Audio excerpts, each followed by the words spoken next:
Meus irmãos, vamos para a meditação desta noite e eu estou seguindo com vocês, eu não sei se vocês têm lembrado disso, mas eu estou seguindo com vocês o texto de Esdras. Nas congregações eu tenho seguido o texto de Esdras. Falei sobre o capítulo 3, agora estou no capítulo 4. Esdras, capítulo 4. E vamos ler até o verso 6. No capítulo 5, os versos de 1 a 5, mas eu não vou ler por enquanto. Primeiramente, nós vamos ler o capítulo 4, versos de 1 a 6.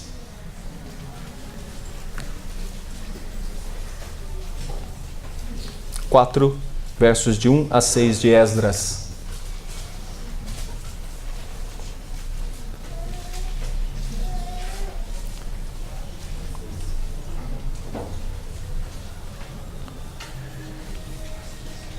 Todos acharam? Ouvindo os adversários de Judá e Benjamim que os que voltaram do cativeiro edificavam o templo ao Senhor, Deus de Israel, chegaram-se a Zorobabel e aos cabeças das famílias e lhes disseram: Deixai-nos edificar convosco, porque como vós buscaremos a vosso Deus, como também já lhe sacrificamos desde os dias de Esarhadon, rei da Assíria, que nos fez subir para aqui. Porém, Zorobabel, Jesua e os outros cabeças de famílias lhes responderam: Nada tendes conosco na edificação da casa ao nosso Deus. Nós mesmos, sozinhos, a edificaremos, ao Senhor, Deus de Israel, como nos ordenou Ciro, rei da Pérsia. Então, as gentes da terra desanimaram o povo de Judá, inquietando-o no edificar. Alugaram contra eles conselheiros para frustrarem o seu plano todos os dias de Ciro, rei da Pérsia, até ao reinado de Dario, rei da Pérsia. No primeiro ano, no princípio do reinado de Assuero, escreveram uma acusação contra os habitantes de Judá e de Jerusalém. Senhor, nós te agradecemos, te louvamos e bendizemos por esse momento. Pedimos perdão a Deus pelos nossos erros e pecados, que Tu nos faça ser melhores, aperfeiçoados no Teu Santo Espírito e que use a Tua palavra, ó Pai, para lapidar-nos e fazer com que nós melhoremos em nossas ações, em nossas atividades. Nós pedimos que o Teu nome seja honrado e que possamos ser iluminados pelo Teu Santo Espírito para entender a Tua palavra. Rogamos-te isso em nome do Teu Filho Jesus. Amém.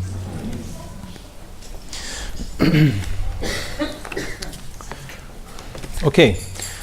Meus irmãos, do texto de hoje, eu gostaria que nós pensássemos em algumas lições. E eu gostaria de trazer algumas delas para nós nessa noite. Nós queremos, meus irmãos, dizer que aqui tem um povo resgatado que está voltando do exílio e de novo povoando a terra. E algumas coisas precisam ser ditas a respeito desse texto que é importante para a igreja. Então, o valor e o testemunho do que nós estamos aprendendo aqui para a vida da igreja. Como nós podemos já ver e visualizar a congregação do Parque Seleta em igreja. Então, algumas lições para a igreja nesta noite. Eu queria primeiro demonstrar que é importante a gente valorizar a chegada, mas também valorizarmos a caminhada. Então, primeira lição de hoje, tá bom? Se você quiser anotar, essa é a primeira. Nós precisamos valorizar realmente a chegada, mas também não podemos esquecer do valor da caminhada. E muitas vezes ela é tão importante quanto a chegada. A chegada é importante e nós gostaríamos realmente de já visualizar ela. Mas, geralmente, a gente não entende que a caminhada também é importante, né? E na caminhada a gente aprende bastante. Então, para as crianças, eu gostaria que vocês fizessem um caminho e desenhassem um caminho com obstáculos, com coisas difíceis que alguém tem para caminhar nesse caminho, tá bom? E lá no fim, uma chegada. Se alguém está fazendo o desenho aí, como é costume de fazer aqui na congregação. Então, pode fazer isso. Para os adultos, deixa eu dizer sobre a caminhada. Geralmente, a gente gostaria de ter um caminho tranquilo, sem obstáculos, sem buracos, sem pedras, né? Buraco é uma coisa que a gente conhece bastante já aqui. Sem pedras, sem coisas desse tipo. A gente gostaria de um caminho plano, light e, se possível, na ladeira, porque aí você não tem que fazer esforço, é só né, chegar lá. Mas não, o caminho tem montanhas, tem algumas que são bem íngremes, temos buracos, temos muitas dificuldades. Sabe por quê? Eu não sei se vocês lembram da última vez que nós estudamos esse texto. Terminou muito feliz o texto. Foi o capítulo 3. Terminou com festa, com todo mundo louvando, com todo mundo adorando. É só você olhar lá o finalzinho do capítulo 3. Porém, muitos dos sacerdotes, os levitas, os cabeças das famílias, já idoso, né, aqui conta um pouquinho disso, né? Choraram em alta voz à sua vista, foram lançados os alicerces dessa casa. Muitos, no entanto, levantaram as vozes com gritos de alegria. Olha só, o texto que começamos a estudar termina no último estudo com alegria. E no 13, de maneira que não se podia discernir as vozes de alegria das vozes de choro, pois o povo jubilava com tão grandes gritos que as vozes se ouviam de muito longe. Então a gente gostaria que fosse sempre assim, não é verdade? Como seria bom se a vida da gente fosse uma música e cânticos e de louvor e coisas somente agradáveis. Mas olha como começa o capítulo 4, ouvindo os adversários. A gente não gostaria de ter isso aqui na Bíblia. A gente não gostaria de ouvir que tinha adversários. Mas essa é uma lição que a gente aprende na Bíblia toda e nesse texto não é diferente. No caminho, muitas vezes, é necessário ter montanhas, buracos, obstáculos. E aqui nós encontramos os adversários que representam a dificuldade para o caminho. Tudo poderia estar muito bom. Esse povo voltou lá do reino da Pérsia, eles estão se fixando de novo na terra. Seria muito bom se tudo estivesse calmo, sereno e tranquilo. Mas não está calmo, sereno e tranquilo. As coisas estão complicadas, estão difíceis, porque, meus irmãos, nunca foi proposto para nós um caminho tranquilo. Se alguém disser isso, está errado. E a gente combate com a Bíblia. Nunca foi dito que o caminho seria tranquilo. O caminho é íngreme, o caminho é desafiador e Jesus disse isso para nós. No mundo tereis aflições, mas tem de bom ânimo, eu venci o mundo.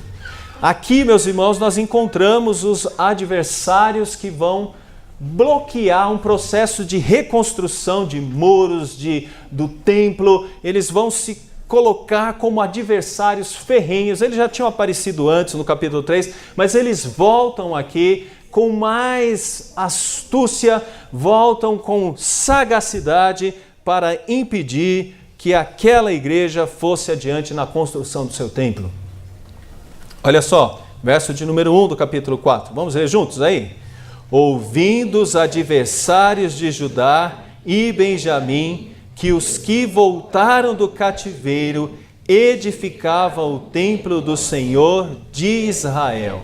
Eles perceberam, olha, está acontecendo algo bom lá, algo novo no meio deles, e a gente não pode deixar isso acontecer. Então, meus irmãos, adversários. Quem de nós não gostaria de ter um caminho tranquilo? Mas quantos de nós já não teve de passar por tantos problemas? E eu não sei se talvez ainda passará por alguns tantos, porque não nos foi prometido uma viagem calma. A única coisa que nos foi prometida foi um porto seguro, mas nunca foi prometido que a viagem seria calma. E é comum a gente olhar para alguns crentes que disseram: nossa, reverendo, agora que eu estou procurando estar mais firme nos caminhos do Senhor, mais dificuldades têm aparecido. Agora que eu estou procurando assumir um compromisso mais real com Deus, as coisas têm se tornado cada vez mais complicadas. Onde, meu irmão? Lá no trabalho, reverendo. Olha, lá no trabalho apareceu uma pessoa adversário. Aonde? Em casa, está surgindo umas coisas lá, tem uns problemas. E o que mais? Eu estou enfrentando problemas econômicos, eu estou enfrentando dificuldades econômicas, as coisas parecem que estão piorando, e vem problemas de saúde, e vem outras coisas, e lá e acolá. Eu quero dizer para vocês que é assim na nossa caminhada. E aqui eu quero dizer que tem algo muito importante para a gente. Quando as dificuldades surgem também ótimas oportunidades de dar testemunho e de mostrar como que um crente enfrenta de uma maneira diferente as suas dificuldades. É uma boa oportunidade. Como que a gente enfrenta as lutas que vêm sobre nós? É importante que a gente possa dar um grande testemunho de fé. Deixa eu dizer para vocês, como que a luz vai brilhar se não existe trevas? Tem que ter trevas. Mas por que tem que ser assim agora? Porque é dessa forma que os crentes chamam a atenção e por meio das suas obras, outros que devem ser crentes veem estas obras. O Senhor Jesus diz que não se pega uma cidade que está no alto monte para que não seja percebida, é para que seja percebida. Então as lutas e as dificuldades surgem para que a gente possa mostrar quem somos. Então, quando as lutas e as dificuldades surgem, isso tem dois objetivos claros para nós. Qual é o primeiro objetivo? Dar testemunho. Dar testemunho. É isso mesmo. É na luta que você dá testemunho. Se tudo fosse muito bom, tudo tranquilo, que testemunho deveríamos dar? Na minha vida está tudo certinho. Essa é uma primeira coisa. Qual é a segunda coisa? A segunda coisa é que isso ajuda a formar o seu caráter cristão. Crentes melhores hoje são crentes que enfrentaram grandes lutas ontem ou no passado. Você sabia disso? Geralmente crentes que valorizam mais a vida são crentes que enfrentaram grandes enfermidades, que tinham problemas até de não viver. Enfrentaram lutas. Crentes que amam pessoas são pessoas que muitas vezes tiveram de enfrentar o ódio de outras pessoas. Então, quando nós enfrentamos essas dificuldades ou esses adversários, é uma excelente oportunidade de dar testemunho e uma excelente oportunidade também de crescermos na nossa fé. Então, saiba disso. É comum perceber que alguns crentes que passaram por dificuldades maiores, eles servem de ajuda para outros crentes que estão iniciando a sua vida espiritual. É isso mesmo, crentes que enfrentaram lutas, crentes que enfrentaram problemas de todas as ordens, e pode imaginar todos eles aí.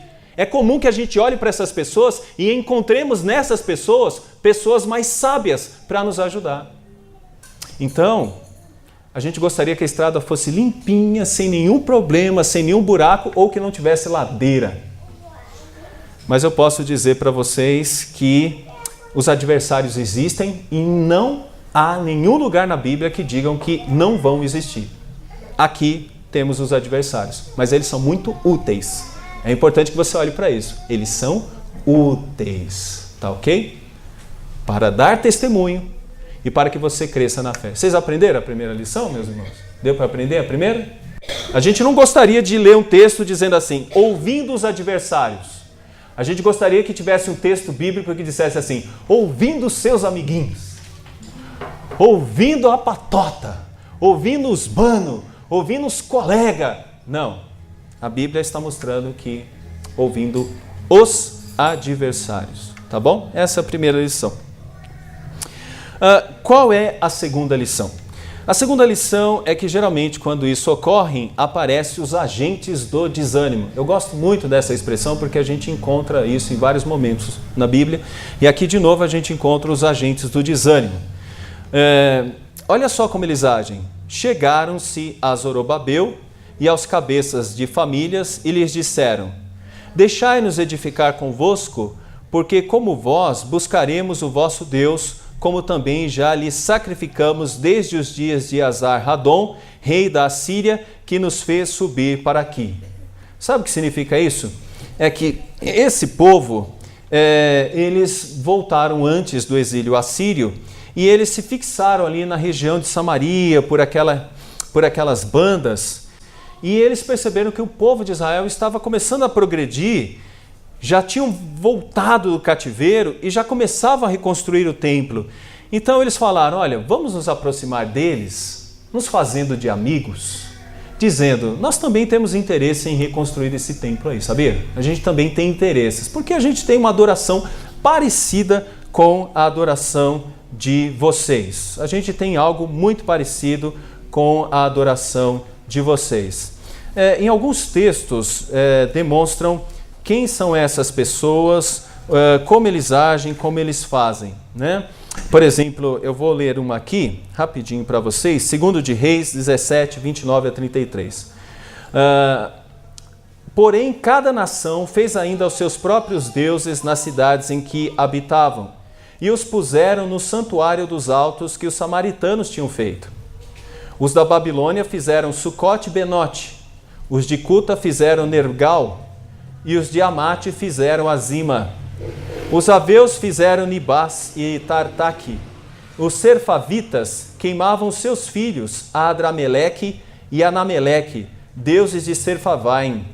Mas temiam também ao Senhor, dentre os dos povos que os constituíram sacerdotes nos lugares altos, os quais oficiavam a favor deles no santuário dos altos. De maneira que temiam ao Senhor e ao mesmo tempo serviam aos seus próprios deuses segundo os costumes das nações dentre as que tinham sido transportadas.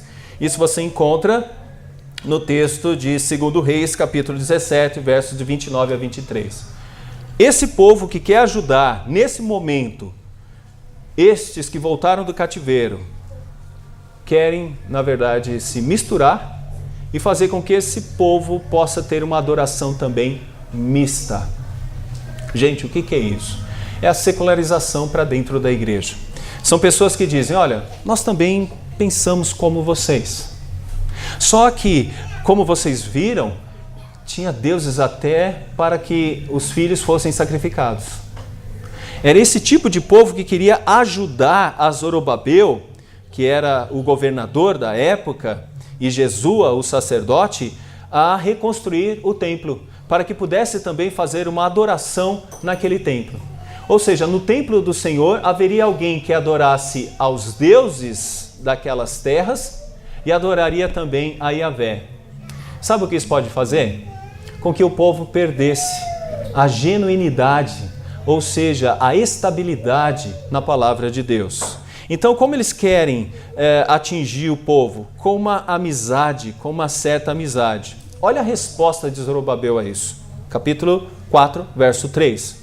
Porém, Zorobabel, Jesua e os outros cabeças de famílias lhes responderam: não tendes conosco na edificação da casa ao nosso Deus.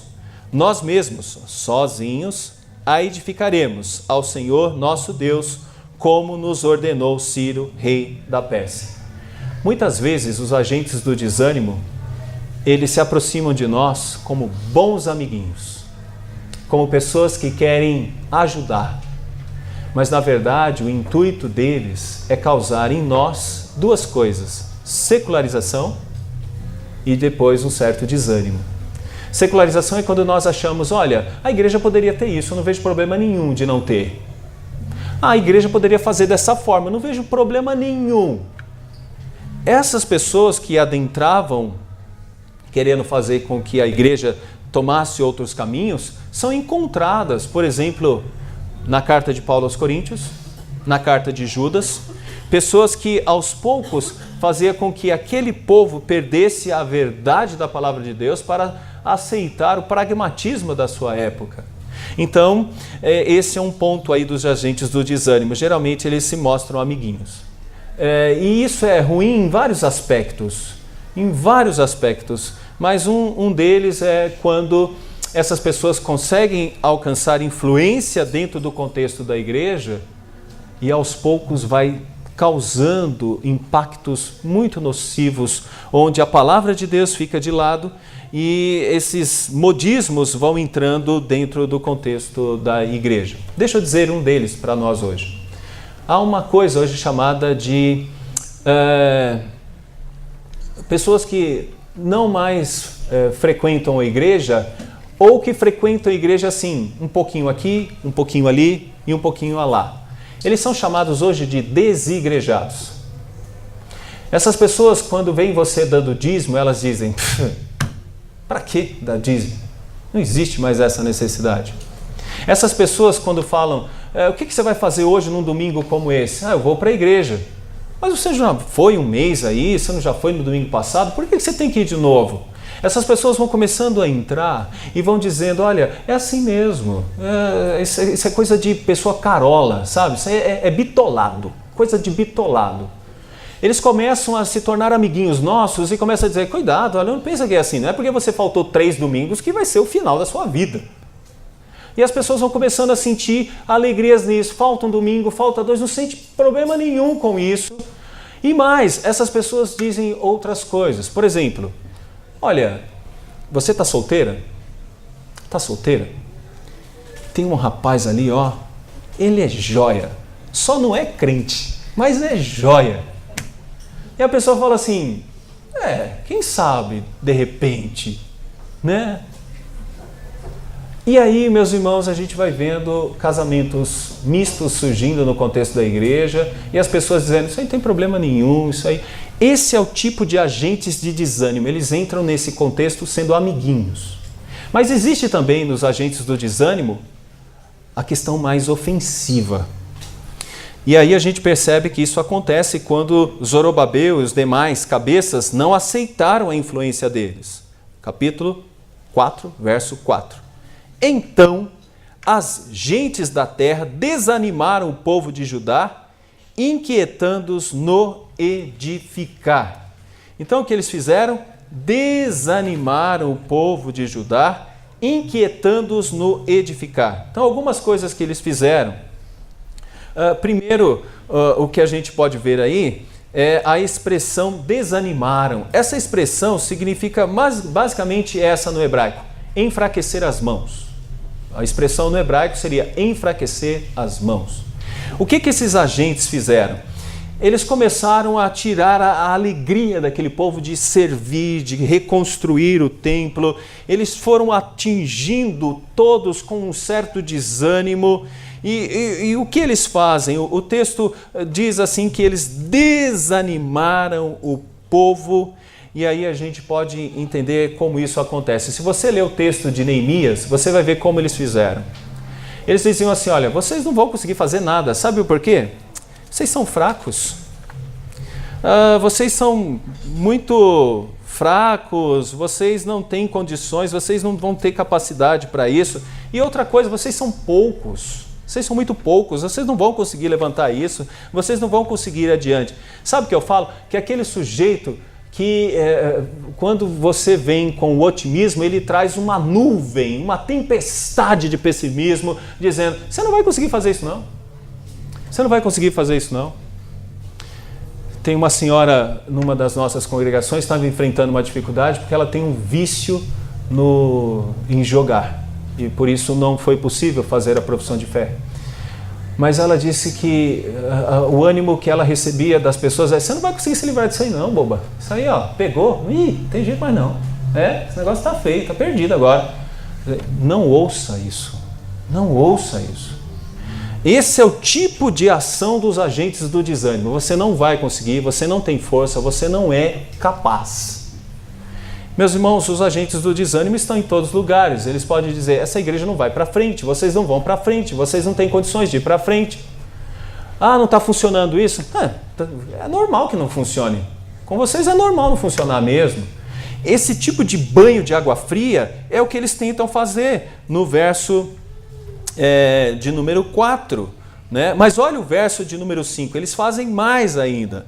Alugaram contra eles conselheiros para frustrarem o seu plano todos os dias de Ciro, rei da Pérsia, até o reinado de Dario, rei da Pérsia. Sabe o que eles fizeram? Uma campanha de anos a fio, dizendo, vocês são fracos, poucos, vocês não vão conseguir. E, meus irmãos, isso atinge o povo de uma maneira direta, tão direta, e eu fiz questão de não ler a outra parte, porque essa outra parte aqui é um resumo de outras perseguições, inclusive no período de Neemias. Então eu não li essa parte. Ela está aqui no texto, mas ela está fazendo um grande resumo. E por que isso? Porque Esdras está escrevendo o texto e Neemias é um texto contemporâneo, então está tudo ligado, é um texto só. Mas esse é um texto específico para o momento de reconstrução. Então está demonstrando como que foi a luta desse povo durante todos esses anos. Todos esses anos para reconstruir o templo e reconstruir os muros. Olha o que aconteceu depois que os agentes do desânimo atuaram. Você vai ver isso no verso de número 24 do capítulo 4. Vamos ler juntos comigo? Cessou, pois, a obra da casa de Deus, a qual estava em Jerusalém, e isso até o 2º ano do reinado de Dario, rei da Pérsia. Eles conseguiram. Diz que água mole em pedra dura, tanto bate até que fura.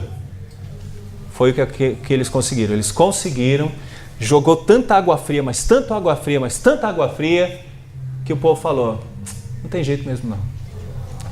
Não vai dar certo. Não vai dar certo. Então o que eu posso dizer para vocês? Os agentes do desânimo estão aí.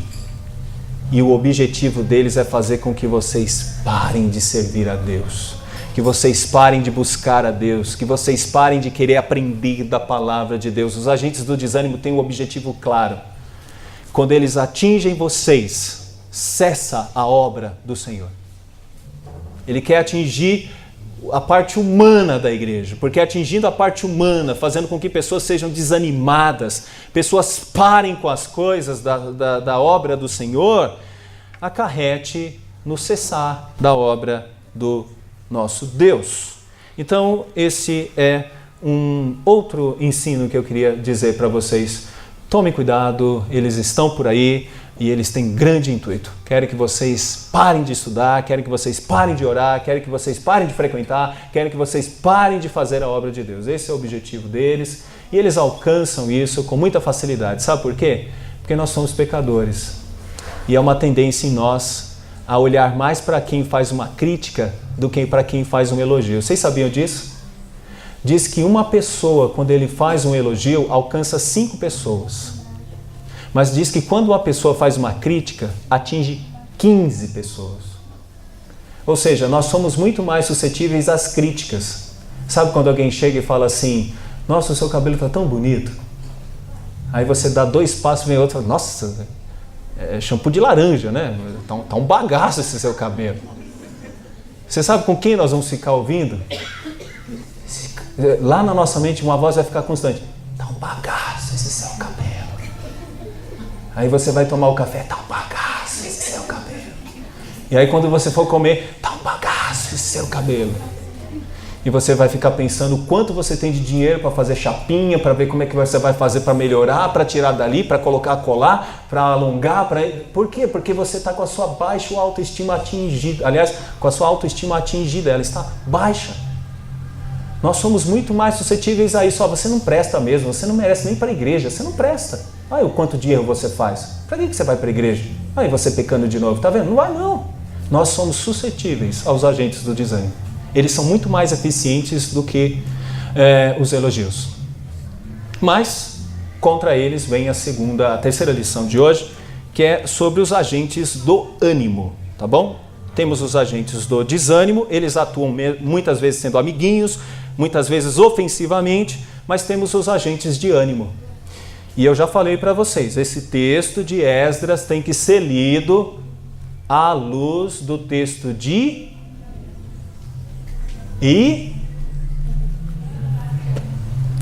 vou repetir, Ageu e Zacarias, tá bom? E eles vão aparecer aqui, ó, os nossos agentes do ânimo, os nossos vingadores, os nossos heróis, eles surgem aqui, capítulo 5. Ora, os profetas Ageu e Zacarias, filho de Ido, profetizaram aos judeus que estavam em Judá e em Jerusalém, em nome do Deus de Israel, cujo espírito estava com eles. Então se dispuseram Zorobabel, filho de Sealtiel, Jesua, filho de Josadaque, e começaram a edificar a casa de Deus, a qual está em Jerusalém, e com eles os referidos profetas de Deus que os ajudavam. Gente, se tem agente do desânimo, temos agentes de ânimo. E aqui estão os nossos heróis desse texto, Ageu e Zacarias. Eles aparecem e a obra parada há cerca de quase 15 anos, eles aparecem e falam algo mais ou menos assim: Ageu, vocês estão percebendo que vocês colhem muito, que vocês plantam muito e colhem pouco? Aí o pessoal, sim. Vocês estão percebendo que quando vocês colocam no bolso de vocês é como se fosse um saquetel furado? Ou seja, como se fosse um saco furado? Sim. Vocês estão sabendo o que está acontecendo no meio de vocês? Não. O que está acontecendo no meio de vocês é que vocês deixaram a obra de Deus para cuidar tão somente das suas casas apaineladas. Sabe o que significa isso? As casas já estavam todas arrumadinhas, alto e baixo, todas bonitinhas. E sabe o que eles diziam sobre o templo que estava parado, sem construção? Eu acho que ainda não é tempo não, porque quando for tempo a gente vai saber. Ageu chega para eles e fala, agora é o tempo. Vamos dedicar a nossa atenção, Zorobabel, vamos dedicar a nossa atenção à casa do Senhor. Eles se despertam e eles começam a reconstruir a casa do Senhor. Mas veio os inimigos. Olha só o que diz o texto. O texto fala desses inimigos, que são os agentes do desânimo. Eles vieram também, olha o verso 4, perguntaram-lhes mais, e quais são os nomes dos homens que constroem esse edifício? Olha só o verso 3, nesse tempo veio a eles Tatenai, governador da quem do Eufrates, e Zetar-Bozenai, e os seus companheiros, e assim lhes perguntaram, que vos deu ordem para reedificares esta casa e restaurares este muro? Olha o que diz o verso 5, porém os olhos de Deus estavam sobre os anciãos dos judeus, de maneira que não foram obrigados a parar, até que o assunto chegasse a Dario e viesse a resposta por carta sobre isso. Zacarias foi um outro ajudador, porque eles falavam assim, as outras nações estão contra nós, a gente não vai conseguir reconstruir. E aí vem Zacarias e fala, não por força, mas pelo meu querer, pode continuar essa reconstrução que ela vai ser levantada. Pode continuar, Zorobabel, reconstrua esse templo. E meus irmãos, o templo será reconstruído. Porque Deus levantou Ageu e Zacarias para fazer a diferença nesse contexto. Ageu e Zacarias nesse contexto. Então, essas 3 lições que eu queria ensinar para vocês, temos muitas outras aqui, mas pelo nosso tempo vou ficar somente com essas 3, tá bom? Vou para as aplicações desde já. A primeira aplicação, nós não temos um óculos cor-de-rosa e não enxergamos o mundo como se fosse um conto de fadas. Perdão, desculpa dizer isso para você nessa noite, mas eu preciso colocar você na realidade. A vida é dura sim, a vida é difícil sim. Você acorda com um problema e depois vai dormir, tem 2. É normal, isso acontece no mundo. Então, primeira coisa, realidade, a vida é dura. Crianças, tá tudo bom, não sei, mas a vida é difícil. Vocês vão ter que trabalhar, vocês vão ter que plantar, vocês vão ter que cuidar de gente, até dos pais, aproveita. Então tem um monte de coisa ainda para acontecer. É difícil sim, tá bom? Então a primeira coisa, eu preciso dizer isso pra gente. Porque, como eu já falei, não nos foi prometido uma viagem tranquila. Não foi. Segunda coisa, tome cuidado com eles. Eles aparecem por aí, aqui e acolá, são agentes do desânimo. Eu não sei se você está enfrentando um hoje. Talvez ao vir para cá você enfrentou um antes. Algo do tipo, vai não, boba. Ei, aquela igreja lá, aquele povo, aquele negócio lá, você vai dormir. Ah, mas para, vai não, vai não. Eles fazem isso. Eles estão bem animados para querer te desanimar. Olha isso, tá bom? Então, tenha ciência disso. Tenha ciência dos seus adversários. A nossa luta não é contra a carne, mas é contra principados e potestades, e tem grandes interesses em fazer com que a obra regrida. Mas Deus pode transformar essa sua luta contra os agentes do desânimo em uma espécie de testemunho, de uma bandeira do Evangelho, da luz do Evangelho brilhando através da sua vida. Talvez uma velinha brilhando no meio de uma vasta escuridão, mas tem uma velinha. Nem que alguém pense que é um vagalume, mas está lá um vagalume. Está brilhando. Então aproveita a oportunidade, porque é assim que é. É nas trevas, é nas perseguições que você pode ser uma grande bênção. Ser uma bênção para o outro. E você pode crescer espiritualmente. Mas a terceira coisa que eu quero aplicar para nós hoje aqui é que você assuma esse compromisso hoje. Você conhece alguém que está desanimado? Você conhece alguém que está meio parado, cansado? Sabe, uma pessoa que está letárgica? Sabe? Então faça o seguinte, pense em você como um Ageu e um Zacarias e se torne um agente de ânimo para a vida dessas pessoas. Torne você um agente de bênçãos, um agente de bênçãos espirituais, onde você pode chegar para essa pessoa e iluminar. Se você estuda num colégio, eu sei que tem um monte de gente desanimada lá e você pode ser uma bênção para a vida dela, para a vida dessas pessoas. Se você está sabendo de alguém que está desanimado, faça esse compromisso hoje. Saia daqui pensando da seguinte forma, eu sei de alguém que eu vou poder dar um telefonema e vou poder dizer para ela, seja forte, seja animado, Deus te abençoa, luta, não desiste, continua firme, vamos para a igreja, vamos servir ao Senhor, vai ter um estudo bíblico na segunda, vamos lá aprender também, vamos, isso vai te abençoar, isso vai fazer você aprender de outras coisas e você vai ver que a vida é muito mais do que você está imaginando. Saia daqui hoje querendo ser um agente de ânimo, porque tem muitos já para ser agente de desânimo. E o pior é quando o crente se torna um agente de desânimo. Quando você olha para um crente, você olha, está ruim, vai explodir, vai morrer. Não! Que você possa olhar para Deus e entender, Deus me dá forças. E Ele te dá forças também. Eu estou enfrentando barras e lutas, eu estou carregando o mundo nas minhas costas, mas Deus me dá forças, porque Ele nunca disse que me deixaria só. Estarei convosco todos os dias até a consumação dos séculos. Deus não nos abandona. E esse povo aqui perdeu o senso de continuar a obra porque achou que aí precisou dos profetas dizerem para ele, não, chegou o momento sim, Deus está com vocês. Mas tem inimigos, não tem problema, maior é aquele que está entre vós do que aquele que está no mundo. Meus irmãos, eu creio que chegou um momento muito claro para que você saia daqui entendendo o seguinte, eu posso ser um agente de muito ânimo para muitos que estão sofrendo. Veja quem você vai poder atingir essa semana. E eu vou dizer para você, talvez na outra semana vai aparecer outra, e talvez na outra semana mais outra, e mais outra, mais outra, mas que assim possamos continuar. Porque é assim que a igreja de Deus é. A igreja é uma bênção na vida do povo, desde que nós assumamos o nosso papel de sermos agentes do ânimo e não do desânimo. Que Deus nos guarde, nos abençoe, nos fortaleça e que a obra desta igreja em particular, a igreja do Seleta, seja uma obra cada vez mais contínua e abençoada e rica e muito mais feliz. Amém.